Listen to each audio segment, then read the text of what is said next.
Welcome everybody to tonight's webinar. We have the pleasure of having both CFI Andrew and Joe here presenting on the key aspects of navigation. So without further ado, I'm going to pass it over to them. Just a reminder, if you have questions, feel free to throw them in the chat. You can always unmute yourself to ask the question.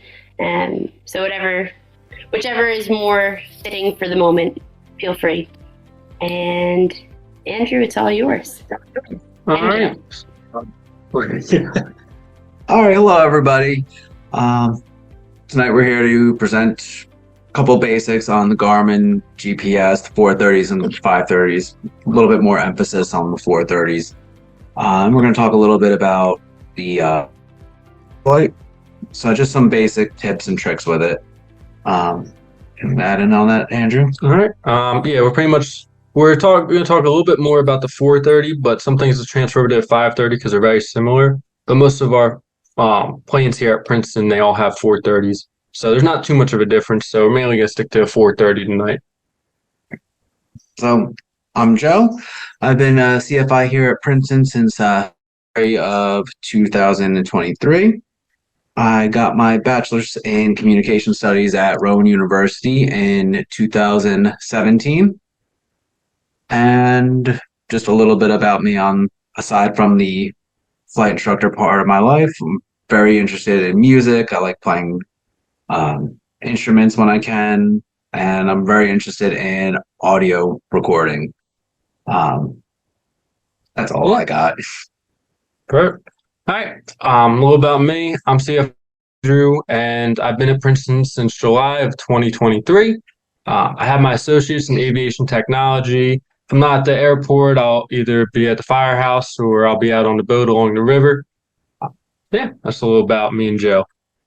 Okay, who this is for? So this is for mainly, we're going to talk about VFR and IFR pilots. It's mainly for VFR. We are going to touch a little bit on IFR about some procedures and stuff. So even if you're not an instrument rated pilot, right, you can still understand a little bit of what goes on when we're trying to put in approaches or stuff you may learn later down the road if you get your instrument rating. Right, so this presentation kind of has a special emphasis towards student pilots that have a look like a young lady in the photo when they're told to, use the GPS. We've all been there. It can be a little intimidating. It's a lot of getting bounced around the cockpit and yelled at by your CFI. And it's a lot of buttons to manage, right? It's a lot to manage between flying a plane, trying to learn the GPS. It is a lot. So we're going to try to teach you some tips and tricks on the ground here in this webinar tonight. Make it a little bit simpler for you. Once you get up in the air in the plane, it just clicks. Oh, that button does this one does that. Hopefully it'll make it a little bit simpler for you when you're in the air or even with ForeFlight, doing your pre-flight planning, anything like that. Right. So like I said, it's going to be some key features and some tips. So not quite a mastery class, but just the basics, right? We want you to know how you're going to use the GPS. So when we start with this, we're going to talk a little bit about GPS.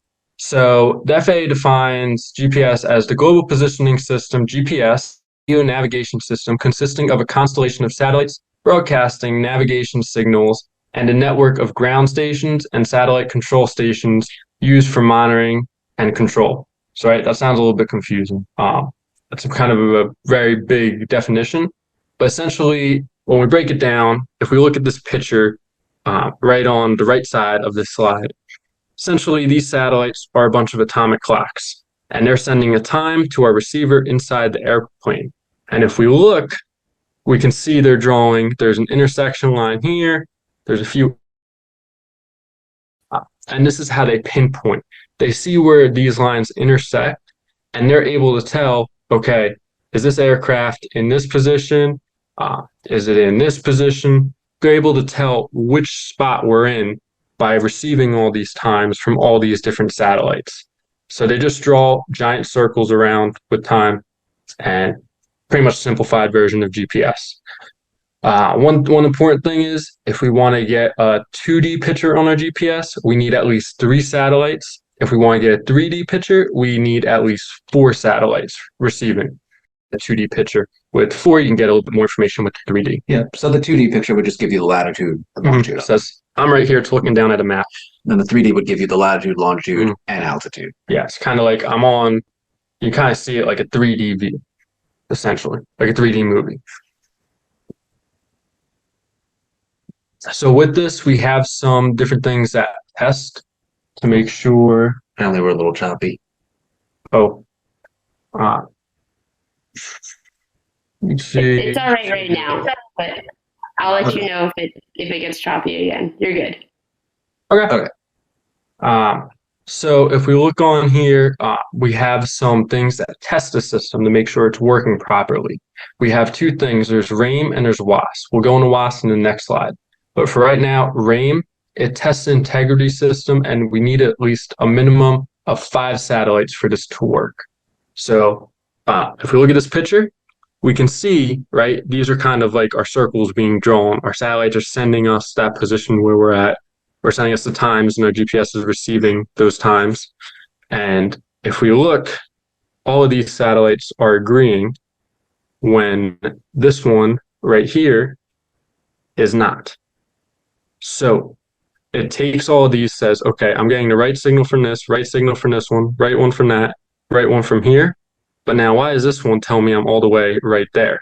So it ends up canceling this one out, because if we have at least 4 that are agreeing with each other and one that isn't, okay, we know this one is wrong. It can't be telling us the right information. Let's cancel that out. So it pretty much tests its own system. It says, okay, is this right? Is this not? What's going on with it? It makes sure that we're getting most accurate information. And there's ways to check this with ForeFlight and also our 430, which we're going to talk a little bit about later. So right, RAIM, you need at least 5 satellites to work, and it tests it's an integrity test and makes sure the system is operating properly. Then we move into WAS. This is even more accurate. This makes sure your GPS is very accurate. So WAS stands for Wide Area Augmentation System. Look at this picture on the right, because it's going to simplify it down a little bit. So our satellites send a signal to our aircraft. So they're sending those signals, but now there could be errors with those. So what WAS does is their ground-based reference point. So there's going to be, I'm not too sure what they look like. Have you ever seen one? I haven't.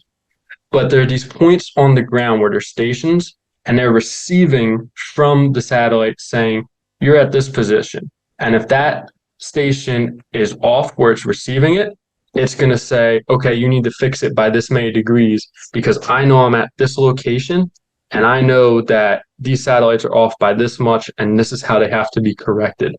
So all these reference stations are all around the country. I've never seen one before, but if you ever do see one, you'll see where those GPSs are receiving it down. Then what they do is send it to a master station, which sends it right to an uplink station and sends it up to satellites to fix the location and give us that error that they're transmitting out. Because it says, okay, if you're off by 5 degrees, you can be even more accurate. I forget exactly how much it is. I think it's like within a few feet, I believe. I'm not 100% sure, but I remember hearing that like that GPS can be as accurate as almost a few feet, which is pretty good, especially when you get into instrument training and flying.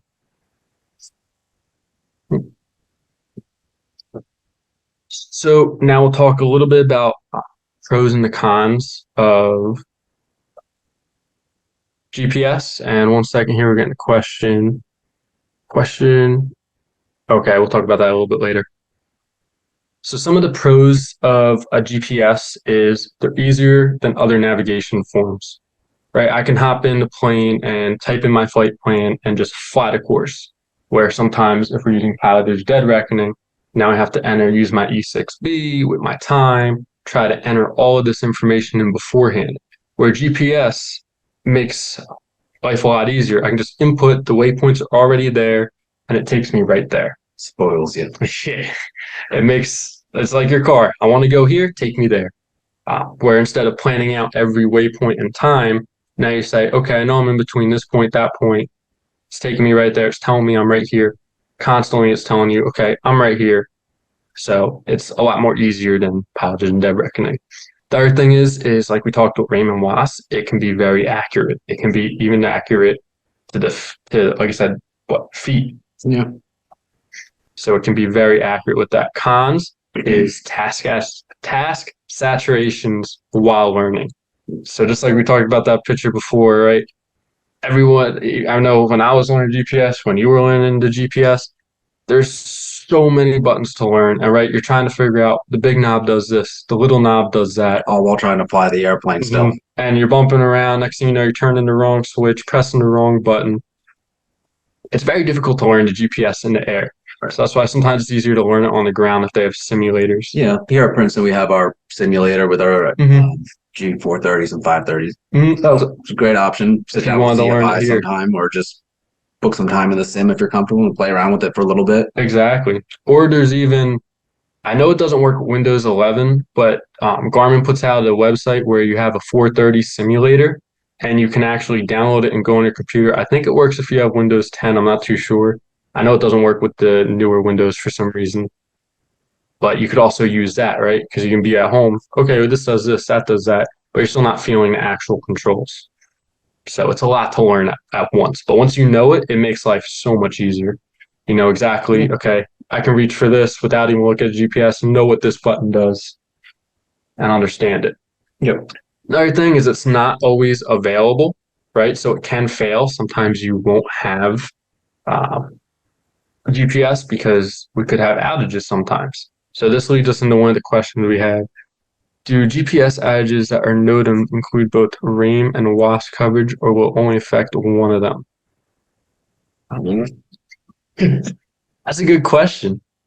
Well, I know you can, so RAIN, we're going to talk a little bit later about where we can actually check if RAIN is going to be available, because it's only available during certain times. You can check that on the 430 or on ForeFlight. We'll talk a little bit about that later. I'm not too sure if they only include RAIN or WASP. Have you heard anything about it? No. So I'll have to look back and get back to you about that one. Wait a minute. So, yep. So like we were saying, it's not always available, and there is a possibility it can fail, right?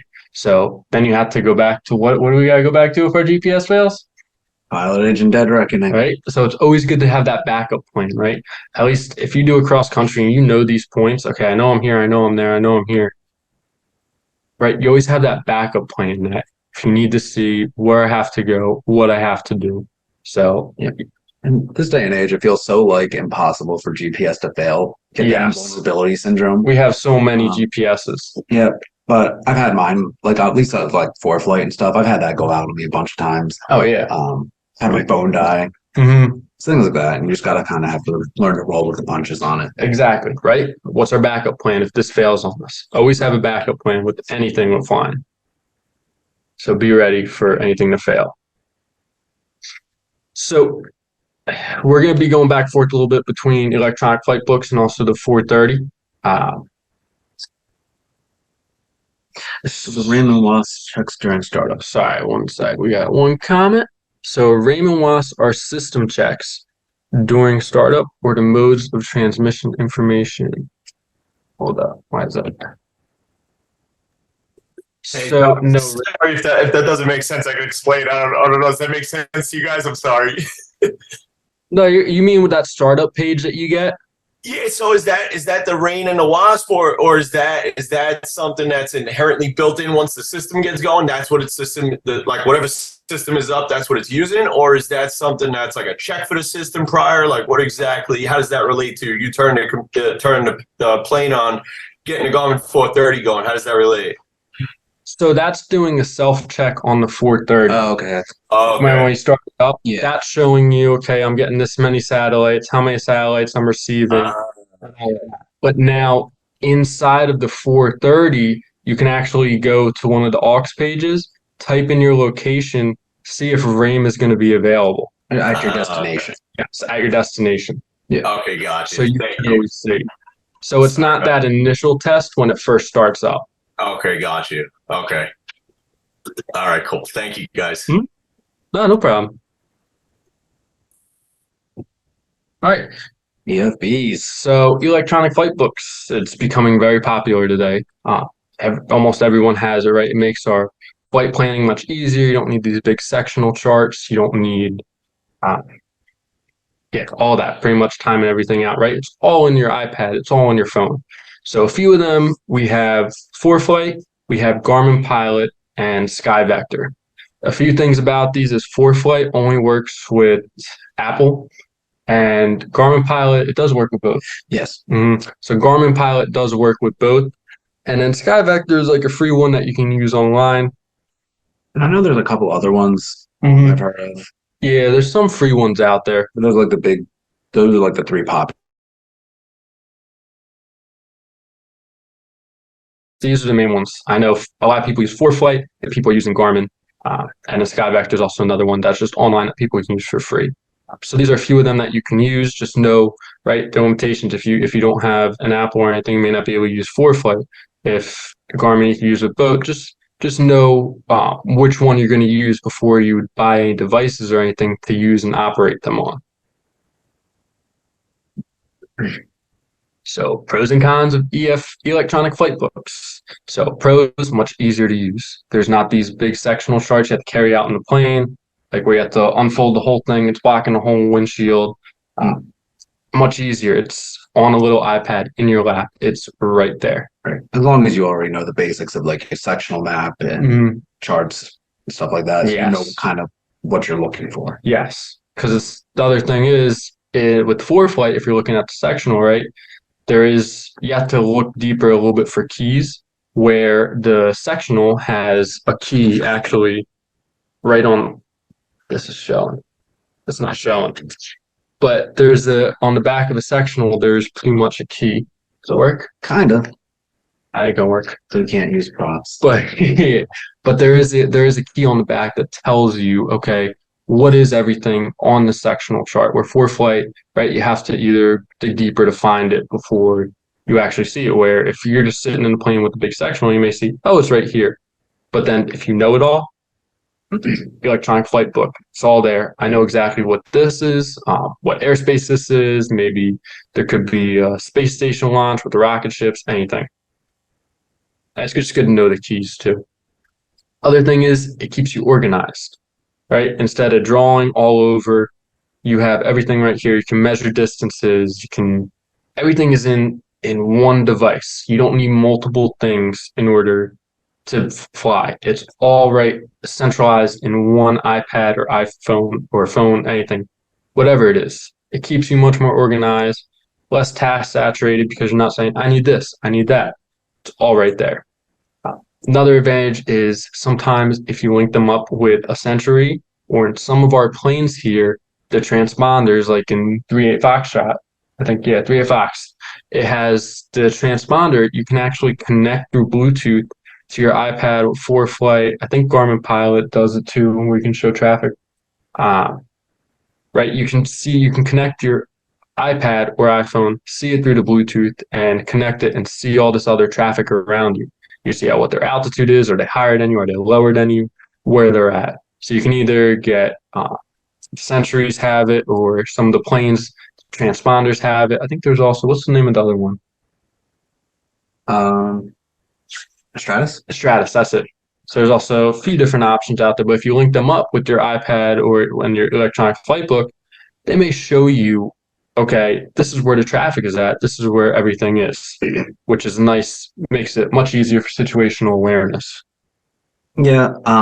One thing to add kind of with the collision avoidance thing with the ADS-B, I think that, student pilots should be aware of is it's good for situational awareness. Don't become too reliant on it. Yeah. That's the main thing. Use your eyes more than just looking down at your lap. Yes.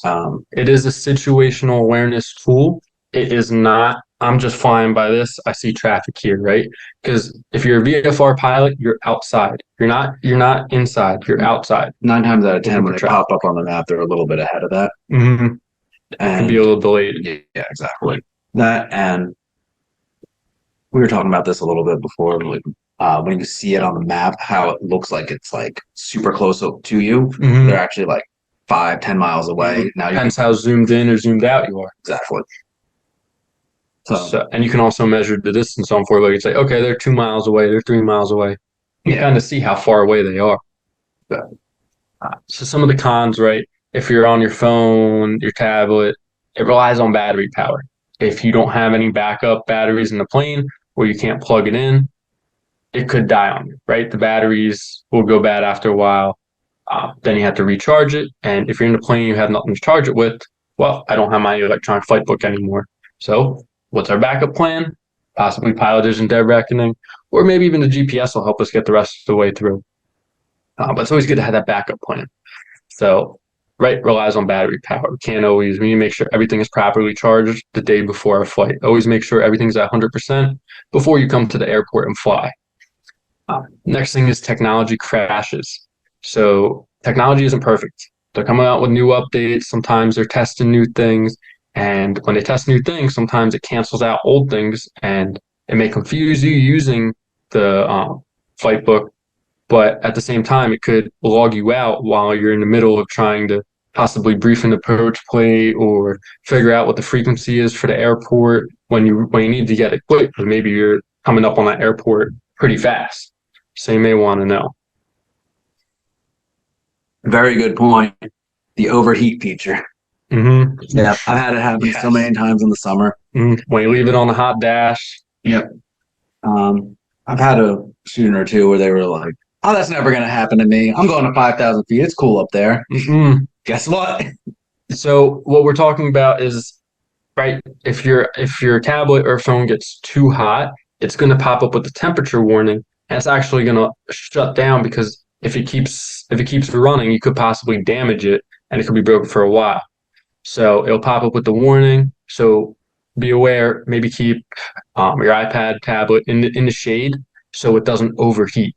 Yeah, because it will shut down on you if you don't keep it cool. That's just a self-protection program. But once it cools down, it should turn back on. But maybe put air on it. Maybe you don't need the air that bad. Your tablet needs a little bit more in the summer. So maybe just put the vent on your tablet if it's saying it's getting too hot. And some of the flight books will actually tell you the tablet's getting too hot, cool down. So you know, okay, maybe I have to turn this vent onto my device to cool it down. But if it does die, always have it back. Distractions from other apps. So, right, if you have your phone, anything, people are texting you. You may be getting notification from apps, anything else. So I'm trying to fly. Next thing I know, I'm hearing notifications go off. It's blocking my screen. I'm trying to figure this out. You're going to have distractions because the electronic flight books nowadays, they're not just strictly flight. There are phones. There are things we're using to communicate with people on social media, have apps, notificate anything. So there's many other distractions that can be involved with flight now.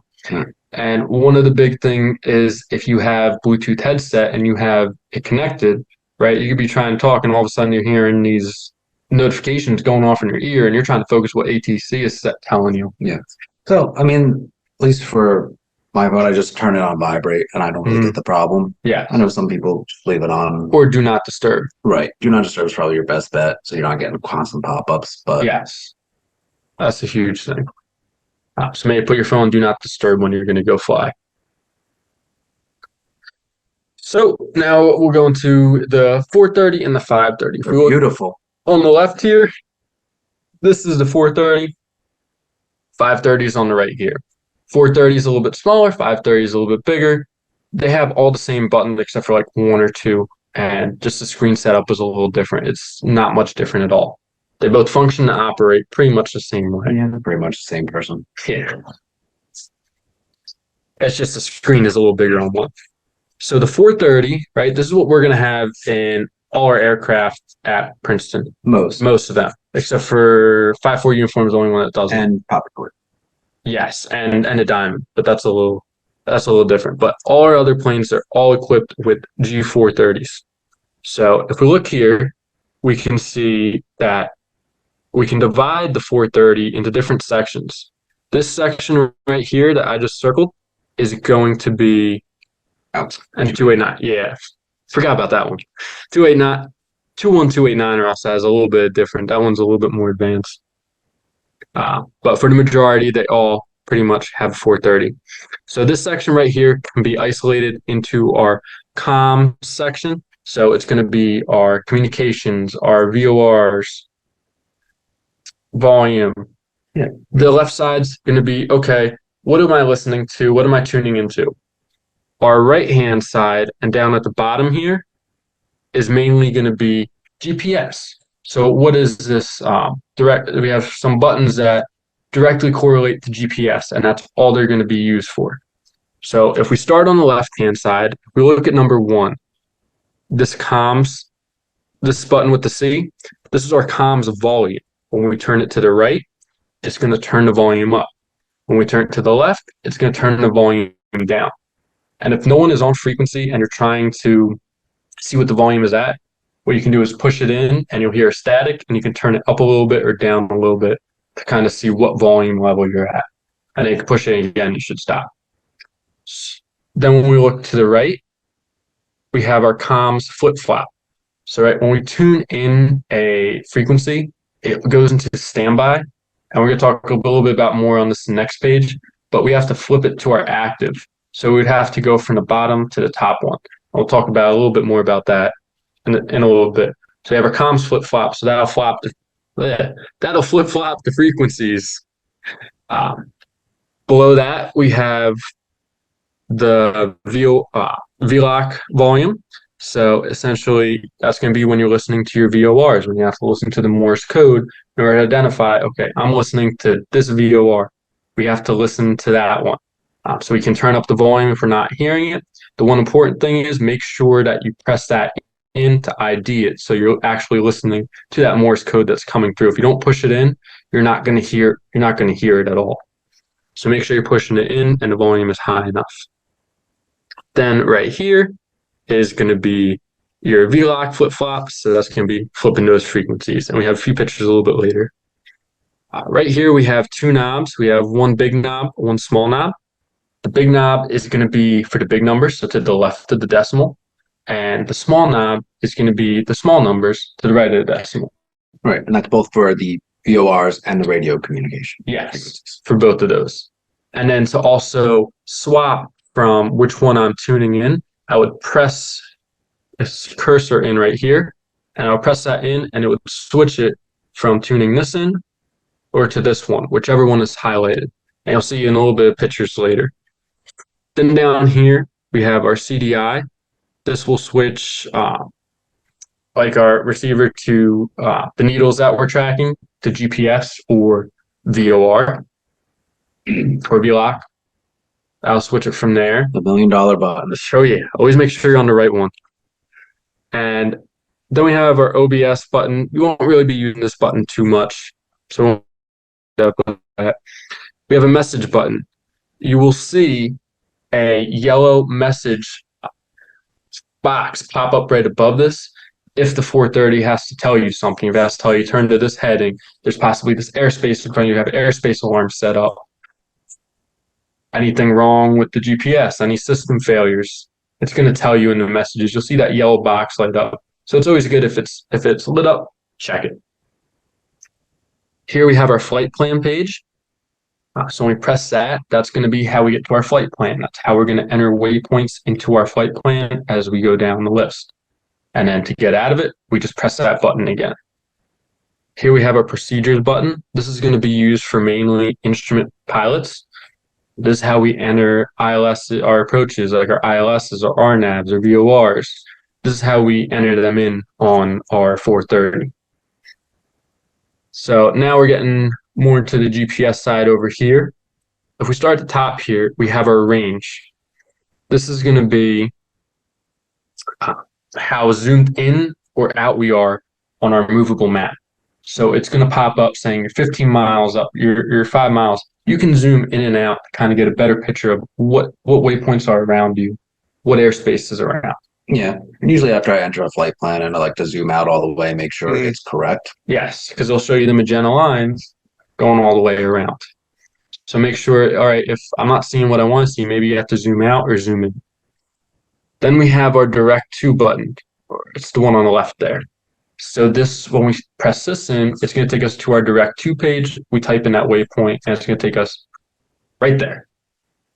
And all of these, we have slides on how to use these buttons a little later, so I'm just briefly touching on what these buttons are. Then here we have our menu button.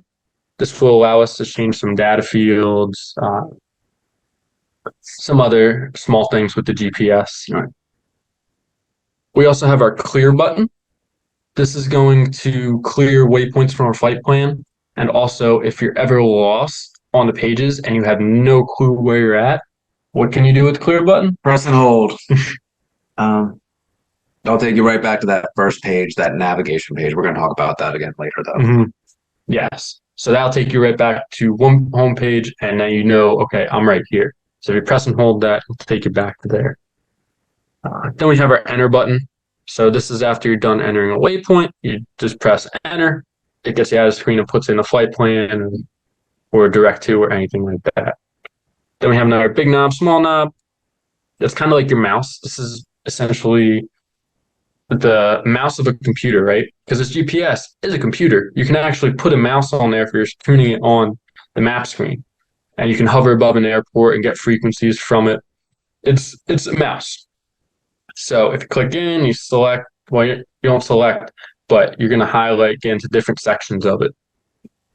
So now we have a big knob and a small knob. I like to think, more so for like the flight plan. I like the big knob is kind of just like a space bar. Mm-hmm. Yeah. But Yeah, pretty much. And then small knob is how to type things in. yeah, exactly. Usually the big knob's going to be just move spaces around. Yes. Then we move into the 530. As we can see, there's pretty much all the same buttons. They're just in a little bit different layout.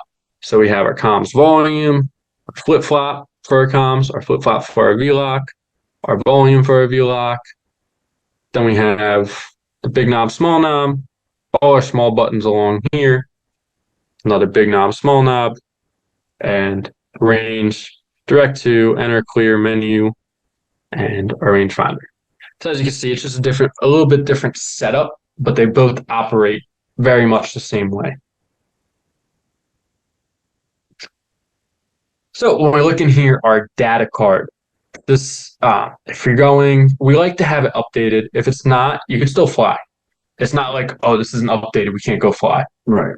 It's useful if it is updated because you know this information is up to date. Because you can get certain frequencies, some airport information that could have changed from if this was actually in, what was it, the manual for the book.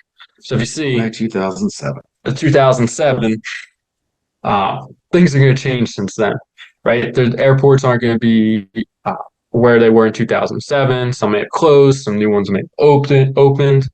So they're not going to be the same. So if you're using it for different resources like this, it may not be as helpful if that data card is out of date. But you can still fly with it legally if they're out of date. Yeah, as long as you know you're using current charts and chart supplements. But if you have in your EFB, it's all right there. As long as you update it. That's another thing. You also have to update that. Does GPS take into account terrain elevation and your planned flying altitude? So GPS, if you have obstacle, if we look here, possibly like obstacle clearance, it may tell you, oh, there's a tower here, or yeah, it gives you like those terrain alerts. Yes, and stuff. It may give you terrain alerts. Yeah, it may not say it at you, but it will advise you in some type of way.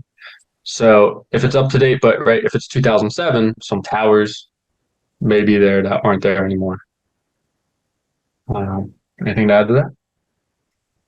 So it's on there if you need it, but it makes life easier if these are up to date, but doesn't have to be.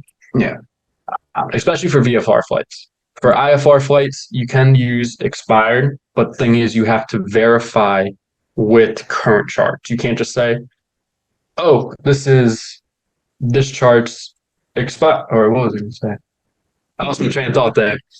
But for IFR, it makes life a lot easier if they're current, but you have to make sure that you're verifying with current charts. Even for VFR flight, it's good to do. But would I go flying with one that expires in 2007, even though I'm referencing it to current charts? Probably not, because that would be way too far out of date. I wouldn't want to mess with that. But if it's like a month old, well, things aren't going to change as much. It's going to be a little bit more current, but always remember, verify with current charts, right? Don't just say, oh, this is expired a little bit, we're still good. You still need to verify it with current charts. So when the GPS first starts up, it's going to take you to this screen. It's going to show you everything it has, when the database is expired. It'll tell you, so like the ones current for this month, they would say the 30th of November and then 2023. Yeah. And then you press OK. No, well, enter. Or enter. Yeah. Yeah, enters your OK. Enter and then go to that next page. Yes. Third thing is, as we spoke a little bit before, there is a self-test system. So you'll see that when you press enter and go to the next page, it's going to be doing a test, and it's going to ask you possibly put in full fuel if you need, and it's also going to test our VOR. You'll see the needle go half deflection out, and the needle that goes, the glide slope needle, go half deflection out. It does a self-test of the system, make sure this is working properly. Yeah. Half flag out of view. Yeah. Forget exactly what it is, but it moves them to make sure everything is working. So you have two setup pages when you go in. Press enter once. After it takes you, well, when you start up, it takes you to this page, and you press enter again. It's going to take you to where the needles are half out, and then it's going to take you to just showing that it's acquiring the satellites and if it's good, and then it'll just go to the nav page. So communicating with it, as we talked about before, this whole left side is communications. This is going to be with our comms. So if we look here, this is what the screen looks like. We have our comms window. We have our comms here, and then our VLOC window here. As I said before, we have our active frequency, and we have our standby. We can only adjust what is in the standby. We can never adjust what is in the active. So to adjust what is in the standby, we use that big knob for the numbers on the left. Big knob, big numbers. Yep. The little knob for numbers on the right side decimal. And we're only able to change what is highlighted in blue. But now if you see, how do we change our VLOC? What we would do is push in on this button right here, and this blue would start to highlight, not down there, right here. That blue would start to highlight right there, and now we're changing what's in our VLOC standby. But we can only change what is in our standby. We can never adjust what is in our active. So we make sure whatever we're adjusting is in this highlighted blue.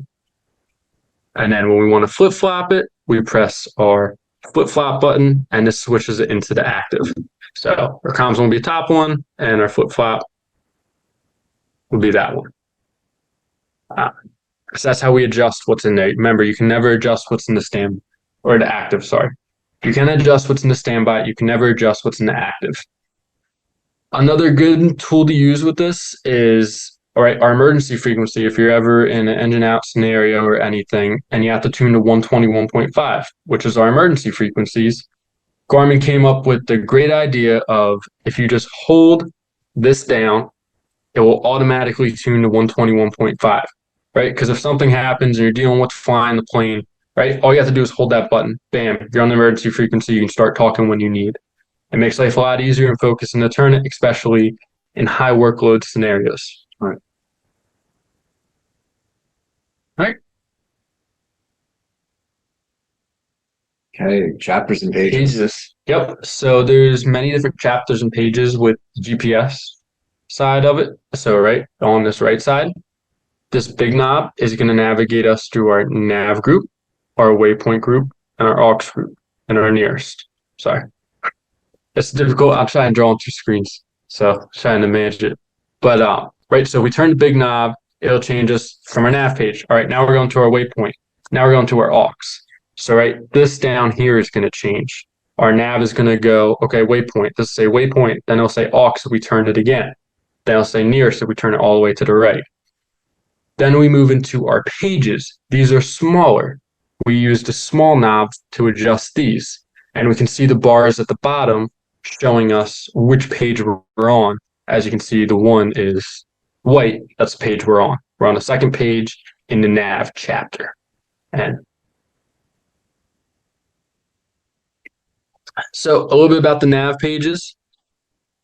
as you can see, our first one right here is going to be our leg, and also it's going to show us our to from flag and our course deviation, our CDI. So if we're flying with the GPS, we want to try to leave this line right here on the center. We don't want to have it drift off to the left and right. It'll also show us how far. If you look at that one on either side of it, that means just 1 nautical mile off if we're all the way full scale deflection. Underneath that, you'll see where it says Kilo India X-ray Delta and an arrow to Bravo Uniform Mike, right? So we're on this leg in our flight plane going from this airport to this waypoint, or that may be a VOR actually, from this airport to this VOR. So that's telling us where we're going from to where we're going to. Underneath is a few data fields that we can adjust, and we can show different things like, as you can see, distance, ground speed, track, desired track, bearing, estimated time and route. We can see all of these features. And then on our second page, we have our map display.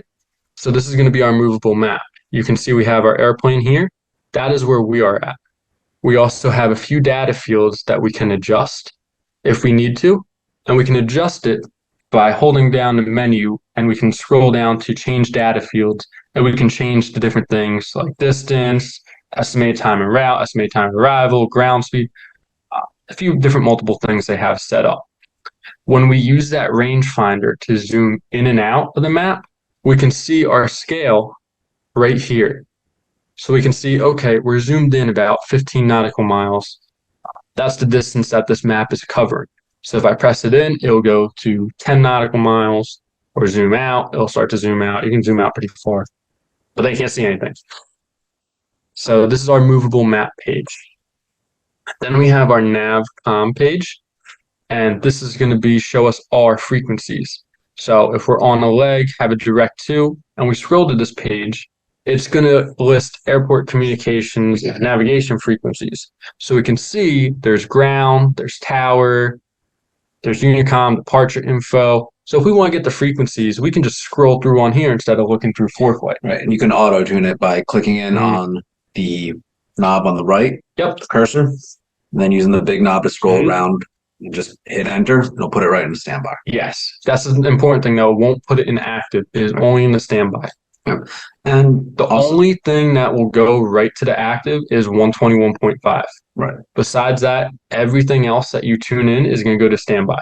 And as always, check with current charts and data to make sure that you're getting the correct frequencies, especially if you have an outdated database or something. Yes, right. Because if it's from 2007, it's going to be a little different from 2023. Right.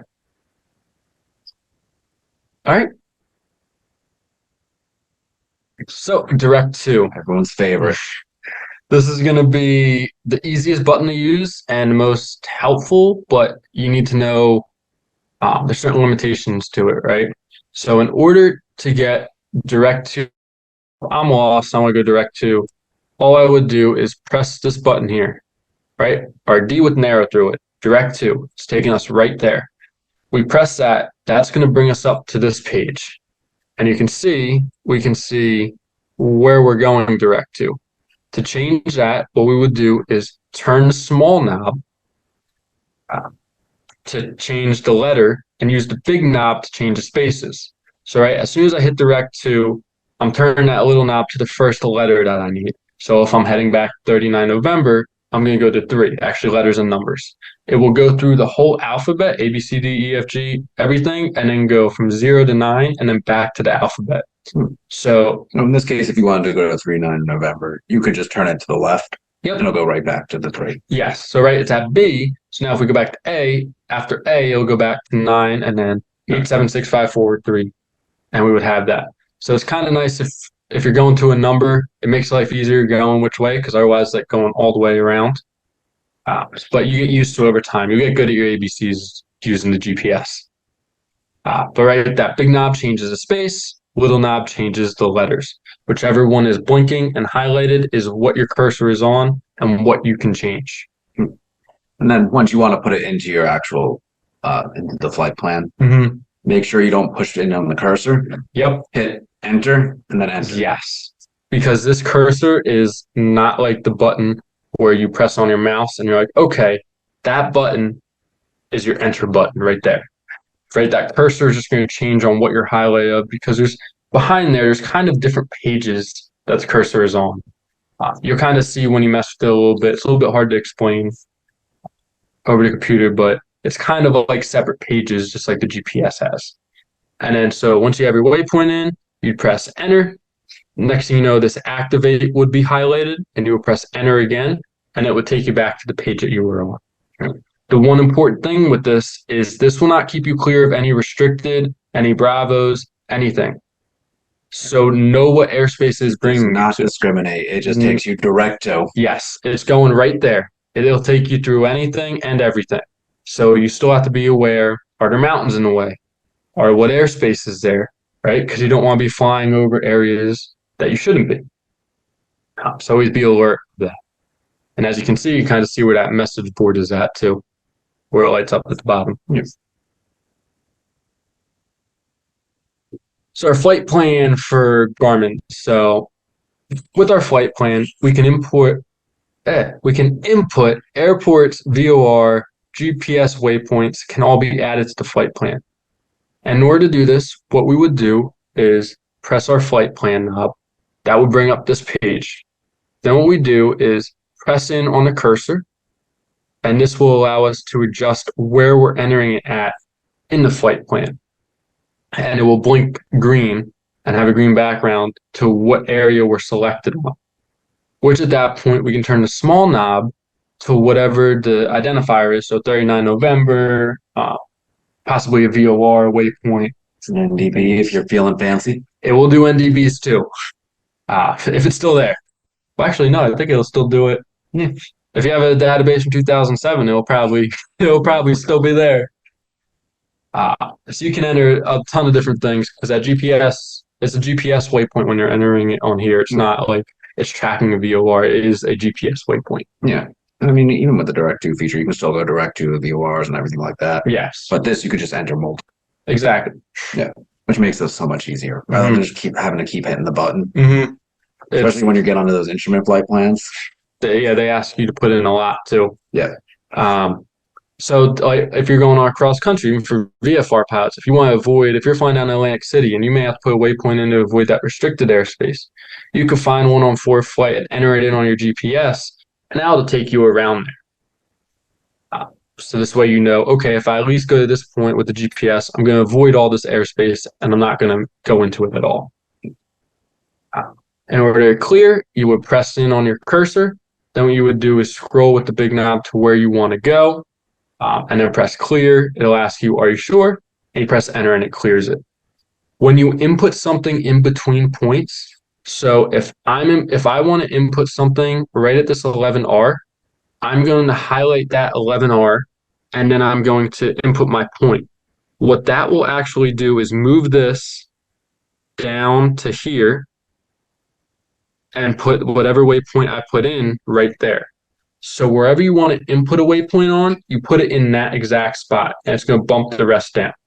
But it's going to bump what you clicked on down. All right. And you could also save flight plans too and use them for later. You could also save them if you do the flight a lot. This way you can just instead. So that would be on the second page too. Yes. Pick a flight plan and kind of. Exactly. So down here you can see used, how many spaces you have available to enter it. Yeah, if you have a consistent route you're doing. Yeah. If you're, why not? Exactly. It's a little bit of a pain to set up, but once it's set up, it is nice because you scroll down. I want this one. All right. Puts it on there for you. All right.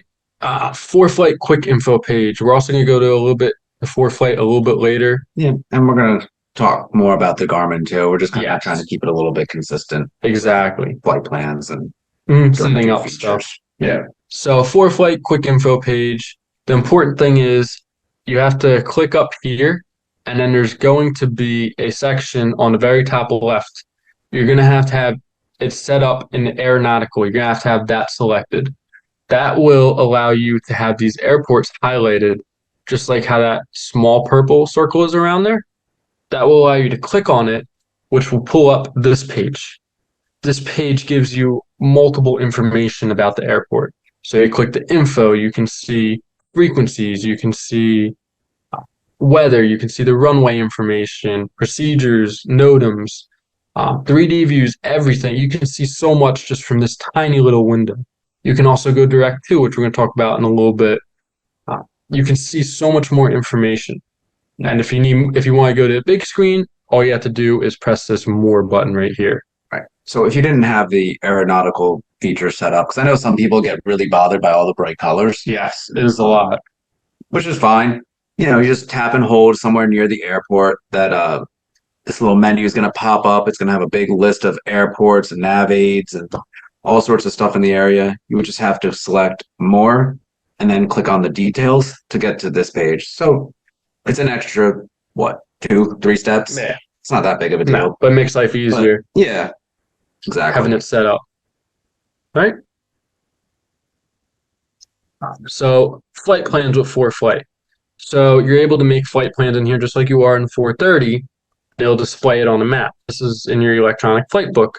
So you can see if you click on flight plan, you can put in all these waypoints. You can also go direct to, and you can kind of follow it on your iPad if you have the GPS or anything. Right. And also, if you have a waypoint in your flight plan, you can click on it. Mm-hmm. It'll pop up with this giant drop-down menu of Yes. helpful things. A ton of stuff. Yeah. An insert. We'll go a little bit into that a little bit later. You can get weather briefings, filing a flight plan. ForeFlight has many features which you can go through, which is nice. Yeah. Direct to on ForeFlight. So if you select a point, you can press direct to, just like your GPS. So now you don't have to type it in. You just press the direct to once you select it. Same thing. Know what airspace it's taking you through. It's going to take you directly there. It's not going to care what mountains, what restricted airspace, what prohibited airspace. It's not going to protect you from flying through any of those. Just be aware of what you're going to fly through. Yeah. But it is a little, I think it's a little bit easier to kind of get yourself aware of what's going on ForeFlight compared to the 430. You have it overlaid on a sectional. Yes. As long as you're zoomed out. Mm-hmm. If you're really super close zoomed in. Mm-hmm. It's not as good. So you can hold down near an airport, or if you have that aeronautical section, you could click on the airport and just press direct to. But you can see if you hold down near an area, it'll bring up this screen. And what you can do is click on the airport, then press direct to, and it's going to take you right there. It will draw the magenta line right there. So that red direct to works kind of like the GPS. Good. Yep. So with the procedures section, so for this is more so for the IFR people and some of the overeager student pilots that, especially on night flights, we talked a little bit about that. So for the procedures, there's this button, the bottom right. All you do is hit that. There's not too much to talk about with it. You can see you can activate vectors to final, activate your approaches, select approaches, arrivals, departures. And over here, you can see whether the approach is certified for GPS usage. And we talked a little bit about the VOR approach before. Mm-hmm. There is a nuance to that for GPS, but you would have to switch it over to VORs for the final approach. Yes, after the final approach fix, you have to flip to green needles. Yeah. So you not can't too much. do the whole approach magenta. You can do the missed approach and everything before the final approach fix, but from the final approach fix to the point, you have to do green needles. Yeah. So yeah, not too much to this. You would just click in on the cursor over here, make sure it's highlighted. Use Oh man, spoilers. All right. So then you'd use the big knob to just select your category, hit enter, and select your approach. Mm-hmm. More or less. And the important thing to do is whenever you are getting vectors to final, immediately activate vectors to final, right? Because you're going to be confused and not realize, oh, okay, I'm not on vectors of final, and you're still on the GPS going this way. You're saying, why needle centering when you're passing your approach course. All right. Okay. So just always activate that vector to final as soon as you get vectors. Yep. So, And know if your approach is loaded versus actually activated. there we go. So the procedures on ForeFlight, there's a couple different ways you can get to the procedure charts and view procedures overlaid on a map. The first would be like if you went into that quick info page, you can see within the tabs here, you have the procedure section. It'll pop up with all of your approaches, departure, arrivals, and then it'll put up all the charts here. So super helpful to have it all in one place. You could also add it to a binder. Mm-hmm. You could add them in your plates on ForeFlight. Right. They'll all be there for your trip. And if you pack it, they'll all be there. Exactly. So another thing you could do with ForeFlight would be to pull up the flight plan. That's kind of in the background here. Kind of. Yeah. Pull up the flight into it. plan. There is a section in that drop-down menu that says procedures. You can click on that, enter in what approach you're planning on using, pick the initial waypoint over here, and then it will overlay both. Well, it depends on the subscription level you have. Mhm. I think the lower level subscription doesn't overlay the map, Mm-hmm. but then the top, the middle, and the higher. Yes. So Yeah. that's the thing. It You can- also depends what subscription level you have. You may have certain things. Some things it does have, some things it doesn't. So just look, and if you're trying to look for it and you don't see it, maybe look it up, see if it's included in that, in whichever one you have. Right. But super helpful to be able to kind of overlay a nice magenta line on the map, kind of get an idea. Right there. Yeah. And if you have ownership on, you can kind of see with the GPS where you're at on that magenta line, which is nice. Yeah. But the DPs won't let you have that on. No, So, will not. you don't want to have that on. More during the check route. Exactly. So, along with that, we have the procedures for VFR on ForeFlight as well. So, I think it's a great idea for especially like a almost solo student pilot. If Study they're- it. Yeah, go ahead, pull it up, look at a runway you're going to go to, start thinking about how you would enter the pattern. You can enter it on the map and get a little bit of a better idea. So, I found that was kind of comforting to me as a student pilot to Yes. pull it up on here and enter it. And say- also you're studying it. right, That's exactly. the huge thing. Don't get too committed, especially if the winds change or they're using a different runway. Yes. Yeah, you don't want Because- to be set on one runway and then have it change last minute. Yes. Because if you have it set up, right, and you look at this the night before, you're going to see, okay, I enter it this way if I'm using this runway, because you already know from what heading you're going to be coming in at. Right. And like we said, it's just a good idea to kind of stay ahead of the game and think about how you would enter it at that airport on Yes. either side. You never want to be behind the aircraft. Right. Especially if they have a right pattern. Robbinsville. Right. Especially because we've all been there as a student pilot where we're like, we heard right pattern after flying a left pattern for so long. Mm-hmm. And you're like, wait, this is different. Exactly. Different sight picture, different. Yep. It also has a few different entry methods here too. So you can kind of visualize how to do like a teardrop entry compared to a 45. Mm-hmm. Kind of gives you a good picture. The one important thing is, though, you see where there's 10 and 28 and that big black line? That's not the actual runway. Good point. Those are the extended center lines. Yes. So don't think, oh, the end of the runway is there. I have to fly all the way out here. Right. No, the runway is like right there. Yeah, it gives you the little course here. So, okay. All right, one of the most skipped over pages, the waypoint Points. page. And we learned a lot doing this presentation for these points. A lot of stuff everyone skips over on the 430. Yeah. So the waypoint page, you can get to it by just moving over the big knob on the right side over to where it says waypoint. So in this page, the first thing you would see would be, it would give you the airport in your flight plan, followed by the facility and the name of the city. It'll give you your coordinates, latitude and longitude, the elevation at the airport, the fuel. I didn't know it did that. I learned that recently. the other day when me and Joe were going through this. So if you own your own aircraft, Yeah, it makes life a lot easier. but once again, make sure the database is updated. Yeah, fuel may have changed since then. Yeah.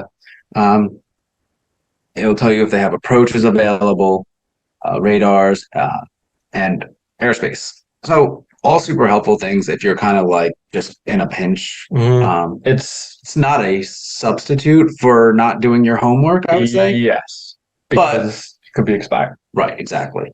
But it is a good aid in situational awareness if you like were just like really, really lost and really stressed. Needed a quick answer. This is right there. Right. So within the waypoint group, I'm sorry, I can't make a circle. All right. Like we said, it gives you that airport location. It'll tell you a little bit about the runway information. It'll give you distances. It'll give you some of the airport frequencies at that waypoint. And you can self-tune them in to the standby. Exactly. It'll give you approaches available at the airport, arrivals, departures, intersections, NDBs. Don't laugh at NDBs. NDBs are just old and outdated. Beautiful. But VORs and user waypoints. Ooh. I hit it again. It's going back. There we go. Okay. So a lot of useful information in there. And like we said, if you wanted to tune in to like airport frequencies, once you get on that page, just give that cursor, click, use the big knob, scroll over to where you want, and then enter until it pops up into your standby. Yep. Anything to add to that, Andrew? No, pretty much everything. Okay. Nearest. So I think it's a really good tool for like, especially we're talking about like emergencies. If you're already stressed and task saturated, take the big knob. Yep, just move it all the way to the right to get to the nearest airport. Once again, click that cursor in. So you'll see it'll start blinking in green, highlight it, what you want. Which one? Yep, and just use that big knob to change spaces to get to whatever you're looking for, and you could just enter it in direct. It'll take you right there. Especially in emergency. Gotta get there quick. Bam, nearest, what's closest. Right, and it'll also tell you whether approaches are available. So if you were an IFR pilot and you kind of got stuck in the clouds and need to know, I need to get down, but it's not a total emergency. Right. What approaches can I do? Right. So if you were in the clouds and that was low enough, you wouldn't really want to be landing at this airport. Yeah, it's VFR. Right. Not the best. Yeah. Also gives you the runway length. So if you need to land there. And you can also set up to have it show you, I only want airports with this amount of runway. Yeah, and that's in the auxiliary pages. Yeah. I'm going to get to that in a minute. But that would affect what pops up in here. Right. And it's also within the actual pages of the GPS, it's going to give you airports, intersections, NDBs, VORs, users nearest ATCs, near center, flight services, and airspace. So same thing with all of them. Just push in on the cursor once you get to it. Use the big knob to scroll around until you find what you want, whether it be a VOR or an NDB, and then just enter. Figure right there. Yep. One important thing to know with this is if you don't have it set up properly in here, if you're using this for emergency scenarios, heliports may pop up on here, right? Good point. And if you're in an emergency situation, right, you're not going to go land at a heliport. You want an airport. So if you're looking, be aware of, is this an airport or could it be something else? You want to know, okay, where is this going to take me? Right. Right. It's not going to be just airports. There's going to be private fields, like I said, heliports, anything. So know where you're landing. Always double check and verify with it. And then your frequencies are right there. So you could auto tune those in right to your standby. Yep. And same with the VOR. I'll auto tune the VOR into your standby VLOC. I wonder if it'll auto tune the NDB. Thanks.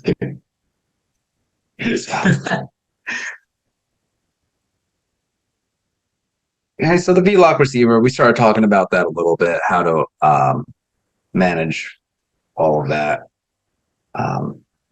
So for the most part, And the one thing is, you see how this is highlighted in blue, right? Because right now we're changing what's in this one. Now this is no longer in blue, so this is what you're changing. right, exactly. So you use this to switch your frequencies right here. But in order to get that highlighted, you would just click where it says push com/vlock. So once you push that in, you're over here. You can go ahead and use the big knob, big numbers, small knob, small numbers.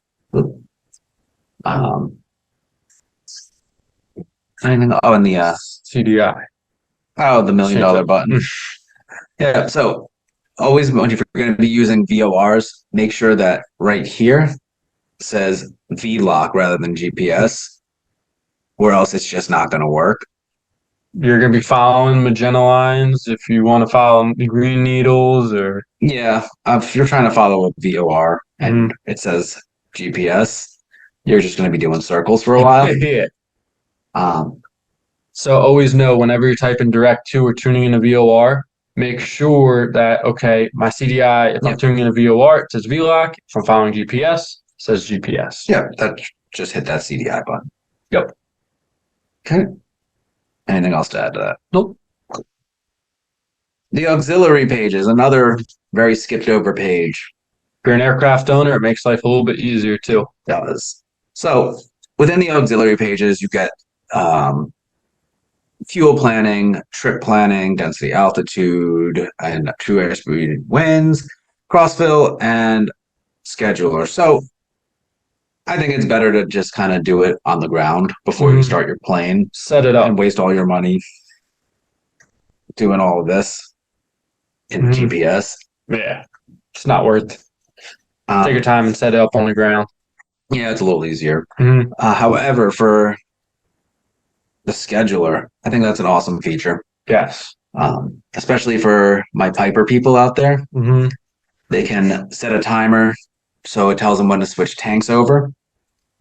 And on top of that, if you're an aircraft owner, you have the ability, I think, with the 430s, right, to set like a reminder for like your annual inspections and stuff. Possibly oil change. Yeah, you have to set it to event, I believe. And it should.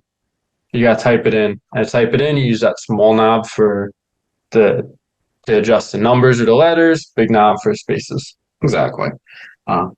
There's definitely a pattern going on with that. Yep. No, pretty much like a mouse, but that enter button is. Yeah. So with the next page, the utility, you have the option to enter things in, like you can enter checklists. I feel like your fingers will go numb doing that. And there's a lot of checklists, but you have the option to do it. You can enter. You have flight timers, trip statistics. This is where you're going to find that rain prediction, where you would enter in the waypoint of the airport or the your destination, pretty much. So you would click in on the cursor, use the big knob to scroll over to where it would say rain prediction. Hit enter, and then it'll take you to a page where you just do the same process to get to your. You enter the times in Zulu where it's going to take you, and then you'll say rain available, rain unavailable. Yeah, and you see it through there. Exactly. It also gives you that sunset, sunrise. Which, if you're logging nighttime, yeah. So set up page 1. You can put in airspace alarms. So that'll pop up in the form of a message. And I think on the next slide we have something up. Yeah, it won't beep at you, so just be aware. It's like, yeah. So it'll pop up as a little yellow blip. So the airspace alarms, CDI alarms. You can change the units of measurement. All right.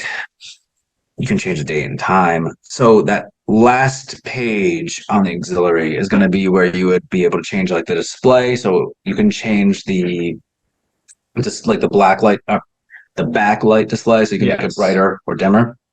It does have an auto. Yeah, exactly. And the other cool thing would be the SBAS selection. This one. Where's SBAS? Should be on there. So SBAS would be where you would go in order to check. I don't think it's on that one, but it's in one of the aux pages. Yeah, that would be where you would go to check if your WAS is turned on or off. especially if you're on your instrument check ride and the DPE's feeling extra cheeky, he can turn it off on you, allegedly. We do it sometimes as flight instructors, test it. Yeah. Say, what happened? SBS is was. So make sure, because if you're doing an LPV approach, you if you turn WAS off, you're not going to get that LPV. Sure. It's the page in there. Yes, it says SBS selection, Mm-hmm. and then when you click on it, it has a little thing. There's that says more. WAS. There's another thing above it. I forget exactly what it is. Yeah, If I don't remember. I know if you go into that page, it'll show WAS, and WAS is a part. SBS is a bigger thing with the GPS. Yeah. So with the WAS is smaller. So the messages and abbreviations, as we said before, you kind of see right in here. You see that little yellow box highlighted, tells you that a message is there. It could be an airspace alarm, or could be telling you we're heading to fly. All you have to do is hit that message button there, and it will pop right up. And if you want to get rid of it, just hit the message button again. Yep. Easy peasy. If you wanted to find out more about some more of the abbreviations and the navigation terms that pop up on the GPS, if you're ever confused, we have a link over here. We'll include it in the notes at the end. Yeah. It's going to be like section 14 of this manual has a whole gigantic list. Of everything. Yeah. Has. If you were ever curious, it's like Going through it. 280 something pages. There's a lot with technology. But at least you know where to look now. All right. So just because we're running a little short on time, we'll try and speed it up a little. Yeah. All right. So a little bit more with ForeFlight. Do we want to pull up the actual ForeFlight for this? Yeah, we'll pull this up and then when you pull. So you want to pull it up on the iPad? Yeah. Okay. So we talked a little bit about that aeronautical view and how to change it. That box is going to be right up here. Click on it, it'll give you the option to put on the aeronautical. You see how that box is over here on the left-hand side, disappear. And go ahead and put that back on. So that little target looking thing, that's where you would turn off and on the airports. The one below it is going to be for airspace. The triangle for waypoints. That one's for VORs. Victor Airways, it kind of highlights them. Makes it easier to click on them. You can kind of see. I always like them all on. But it can be a lot sometimes. But once you get used to it, it's... Yeah, no, I can't. I don't like looking at it without it. All right.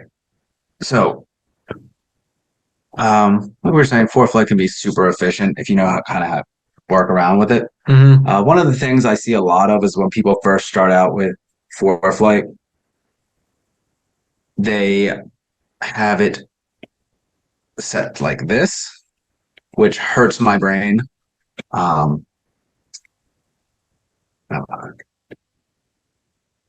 So easy fix. If you're trying to get this to the classic sectional view, if you go up to the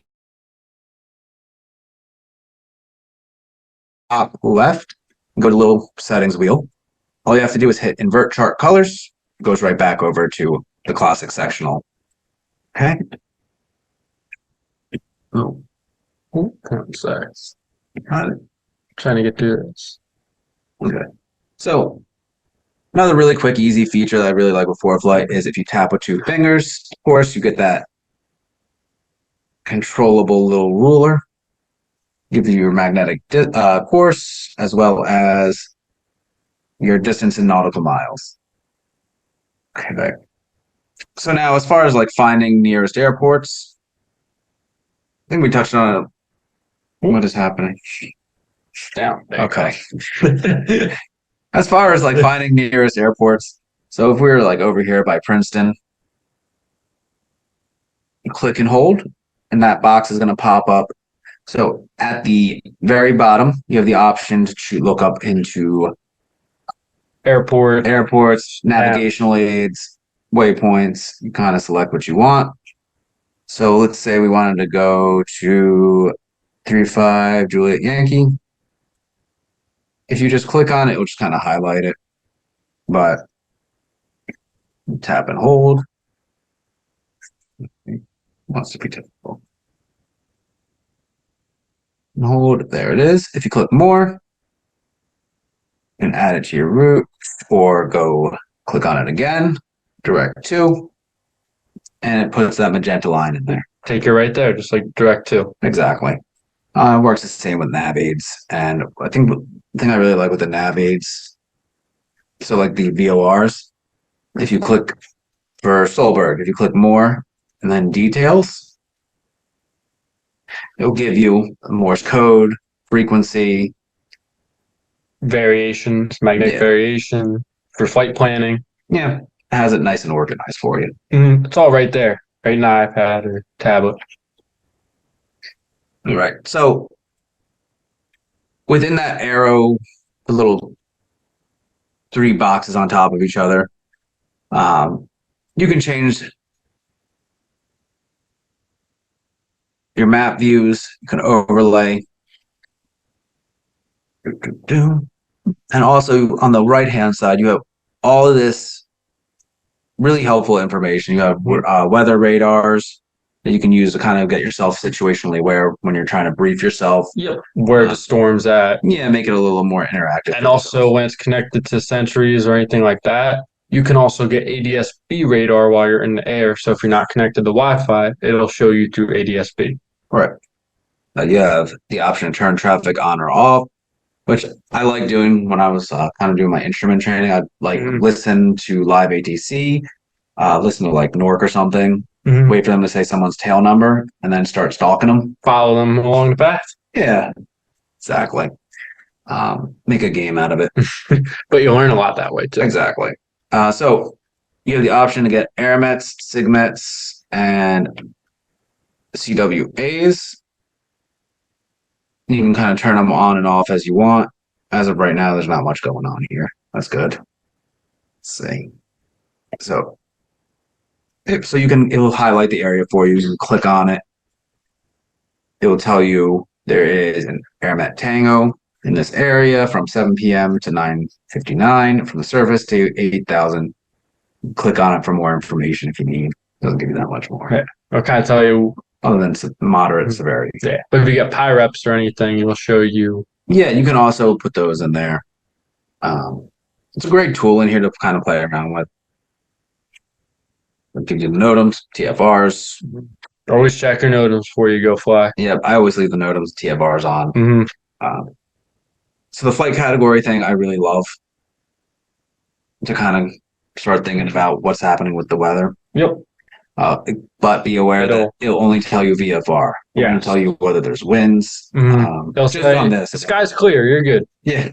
Get up there. If it's marginal, it'll be blue. If it's IFR, it'll be red. If it's low IFR, it will be, what is it, like pink? Yeah. Yeah.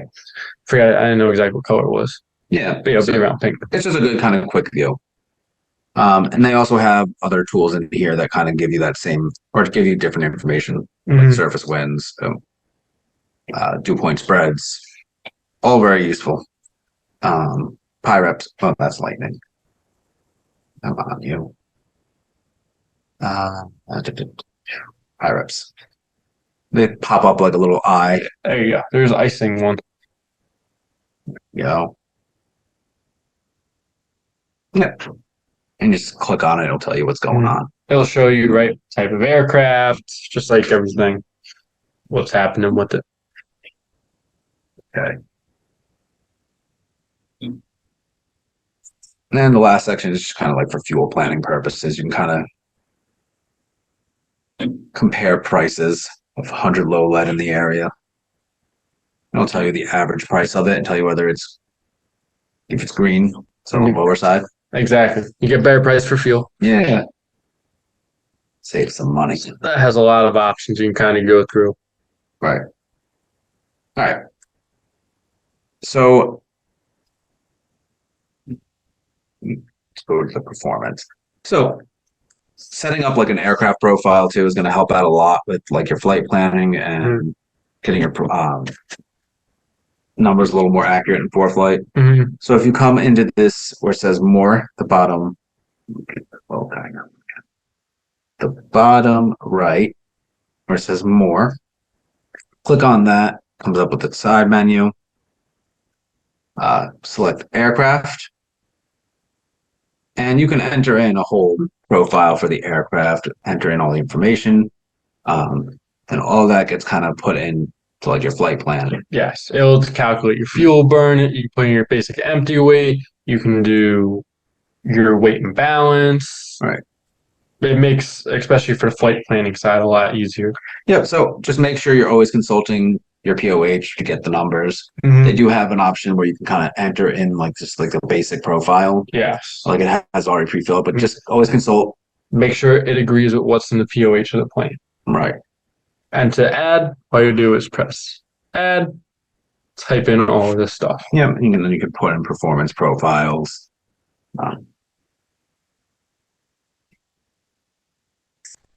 Okay. So yeah, we gotta start wrapping up. So flight plans. If you go down to the bottom to the right where it says flights, right there.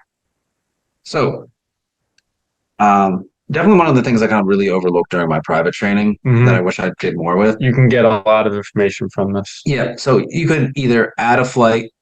I lost my little Yeah, I don't think we'll be able to draw on here. to the top and to the right next to where it says flights. But you can add the plus there. Right. You hit the plus. Oh, all right, that's fine. Enter in all of your information for departure, destination. And the thing I really like about this page is the briefing feature. It'll tell you. You can click. Yeah. No, we don't have anything in. Oh, we do have to. There we go. Yeah, that's right. No briefing. New briefing. In the past. Always make sure that the time is correct. Good. So for 9:30 tonight.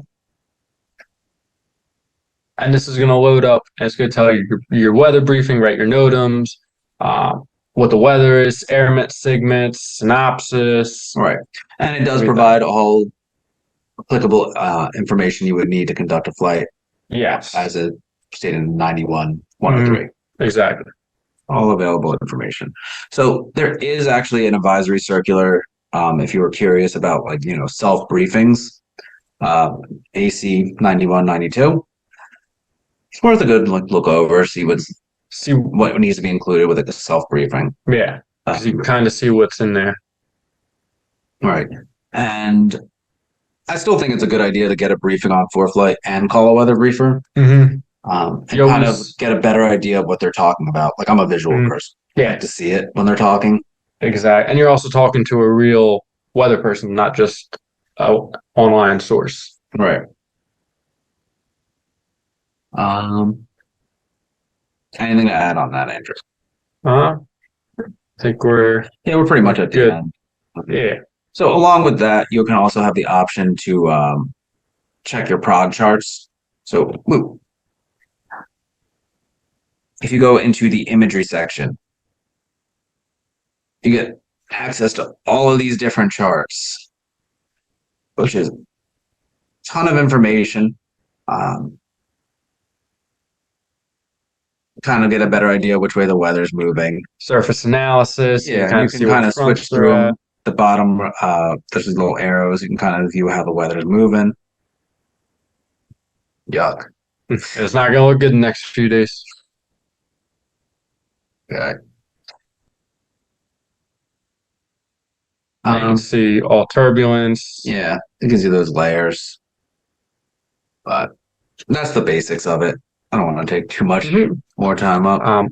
One other thing, because we're at our conclusion now, one other thing I just wanted to include is if we go into our flights, we can also, if you have the top one of ForeFlight, if you look right there, on this flight, it predicts rain, no outages predicted. So you can tell, all right, is it going to have their own? And also ForeFlight sets all this up. But that is only with the higher level subscription. Yes. The So mid-level subscription, you don't get. they don't get that. So it depends if you want it. You can get more, right? You have a few more options. Same thing with that window we showed you on the left. It's going to, as you go up in subscription, there's going to be more levels of it. Right. So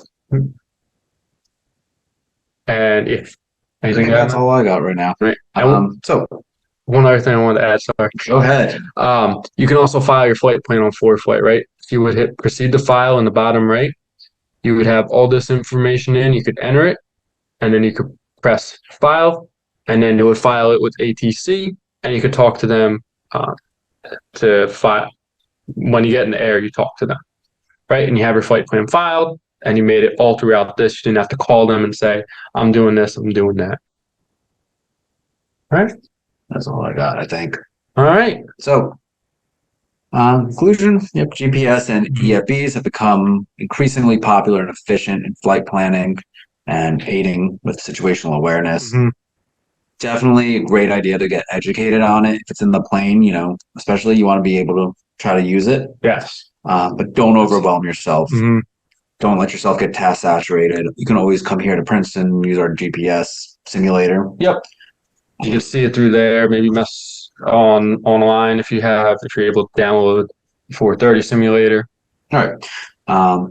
Always have an alternate plan if your GPS or EFB, might not be available. Carry a backup map or backup iPad, something. Yep. Or a battery just to charge it. Right. Exactly. And don't be afraid to call weather briefers still. Use the EFBs, get your information, and still just talk to someone, especially if you're not quite understanding what's going on with the weather. They're still there. They're there to talk to you. If you have questions, you can go ahead and ask them, right? They're people, they're flight service to help you. So call them before your flights, see what they say. If you have any questions, don't be afraid to ask them. Now, they're not going to tell you, oh, you should go fly. You should not go fly. They're just there to help you make your own decision. They'll give you, say, this is what's going on. Yeah. But they will say, sometimes VFR not recommended. Yeah. That's usually your hint. Yeah. But they're not going to tell you, you can fly, you can't fly. I mean, so. Yeah. All right. All right. Any other questions? If I could add one thing. Yeah. The government does and can periodically perform exercises where they will intentionally alter the accuracy of the GPS. Really? Prior to those occurrences, there should be a NOTAM issued, and flight service should know about it. This increases the need to call a flight service person and ask, are there any planned disruptions of the GPS system that could influence my route of flight? When they do this, the GPS is going to tell you that you are somewhere other than where you are. So it'll mess with it, kind of. Yeah. Remember, this is a military-based system. Ronald Reagan, as president, offered it up to the civilians, but the military is tasked with, keeping us safe. There are a lot of GPS-guided weapons, and in the event of an attack, they have to be able to alter the GPS signal in order to send those weapons elsewhere. So periodically, they will run these exercises. They typically do not affect our area, but if you're doing along cross country, especially south along the coast, you may run into those systems. Yeah, I know, or especially if you fly internationally too. Sometimes they'll have some things that'll jam your GPS or anything. So if you are flying international, be aware of that too. All right. Anything else? Thank you. Think we're all set. Thank you. I think that'll do it. Thank you everyone for joining. Next month for December, we are going to take a break from the webinars just because it's the holiday season and people sometimes get busy. But we will be back in January with the webinars. So if you have a subject that we have not covered or you have suggestions, send an email in to the Princeton Airport or talk to us when you walk by the front desk. Your input helps a lot and it makes an impact. So please share your ideas, share your thoughts. And thanks, Andrew. Nice job, guys. Thank you, everyone. Thank you, guys. Great job. Thanks, everyone. Have a good night, everyone. Thank you. Good night. Good job. Have a good one. Good night.